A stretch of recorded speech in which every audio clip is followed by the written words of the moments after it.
Meow! Hoople's cat. Happy Sunday. Kind of overworking this week, so I'm not going to do too many videos. I did a short one yesterday. Hope you enjoy it. 2 really exciting items for bug out. And today I'm just going to do a little bit of an overwhelmingly relaxed video because it's Sunday and I've got a lot of papers to grade. So Reverend Christine, a great channel, has helped me because I'm expressed an interest in astronomy, and she also likes my clothing.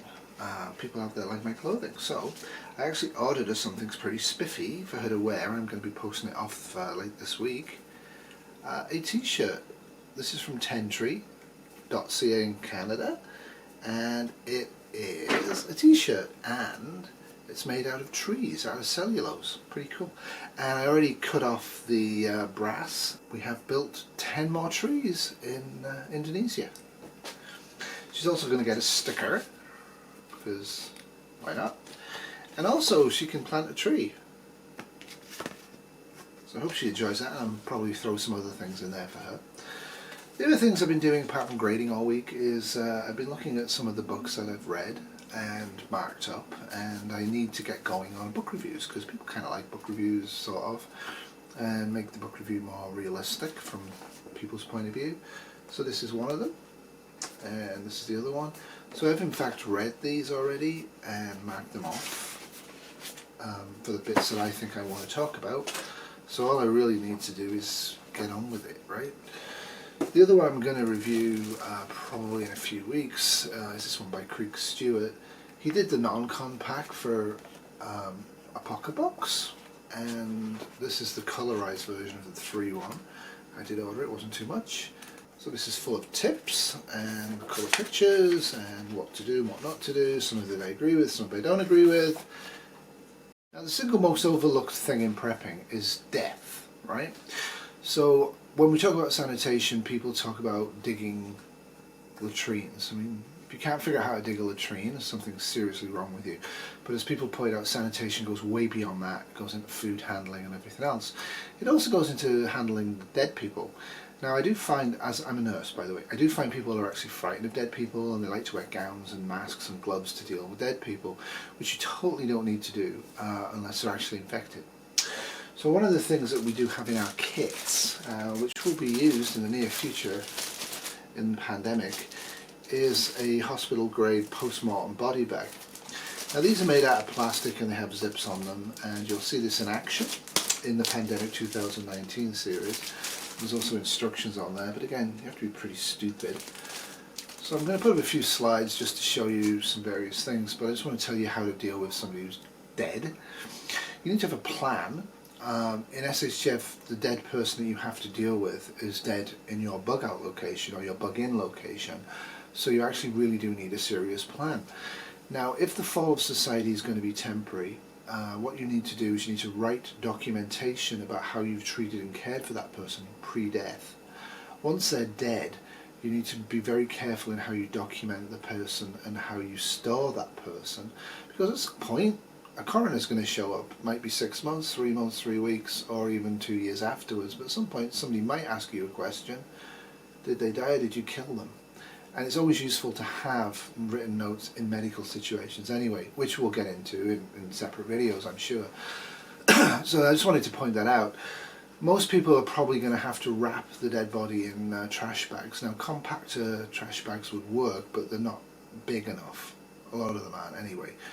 One of the things we used to do up until the 1990s was we would wrap dead people in cotton sheets.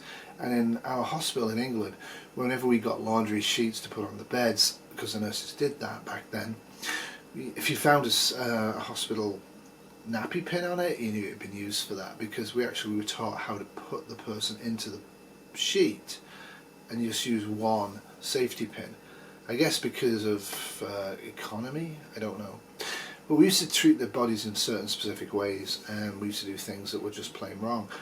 We used to tie off the penis, we used to pack the anus and the vagina with cotton wool, and the throat and the nose with cotton wool, in the theory that would stop body dripping, which it doesn't. They soak and it pours out anyway.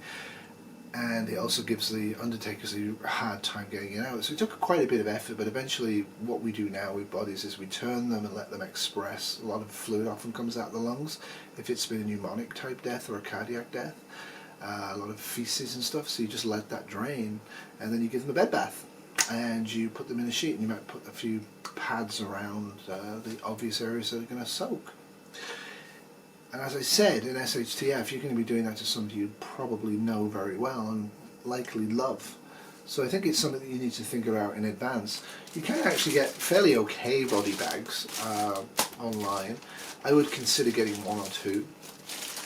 It's the thing that we don't want to think about, but it's the thing that's going to be the most difficult to deal with if it happens.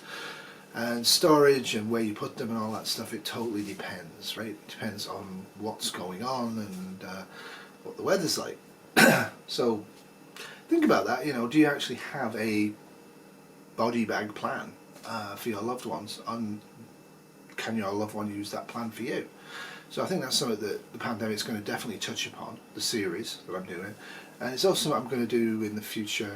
Reverend Christine actually asked me to do a bunch of medical videos, and I think she's right on that, and I will do some, but I'm not doing medical videos. I'm going to do nursing videos, because nurses keep you alive, doctors merely diagnose, and any half-decent software system in 2019 can generally do the work of a doctor, other than surgery.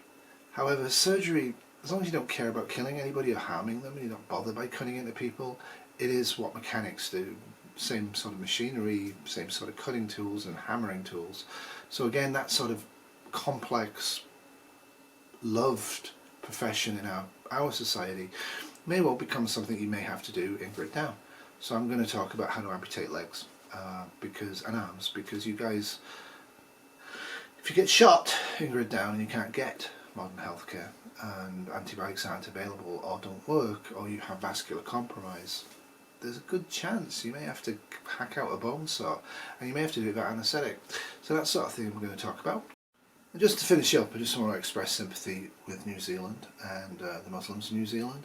I think it's one of those events that if you actually have a reaction to it that isn't to feel really sad and sorry for the people that died, you've probably got some sort of mental disorder, and you need to look at why you see a whole group of people as different from you, because they're just people, and terror events are terror events, and it's a horrific event. It's just nothing much more to be said about that. It's spread by fear of the other, and the fear of the other in this particular case is kind of pointless. Now, I do know some people are going to be twining on about false flag events. It wasn't, it isn't, and again, you need to look into your soul if you're Christian, and into your mind if you're not, and think about, why do I react to an event like this by not believing it? If you react to the event by not caring, if you react to the event by not seeing it as important, if you react to the event with pride, you have to look at what's going on, right, inside of you. So I think that's something you need to be thinking about as well, because in SHTF everything's going to be local, right? And yet in prepping, a lot of preppers are looking internationally at events and politics, thinking that's going to in some way or other prepare them for SHTF, where in SHTF everything will be on the local area. So remember, in SHTF tomorrow will always be worse than today, unless you prep. So get prepping, don't get caught out. Toodles!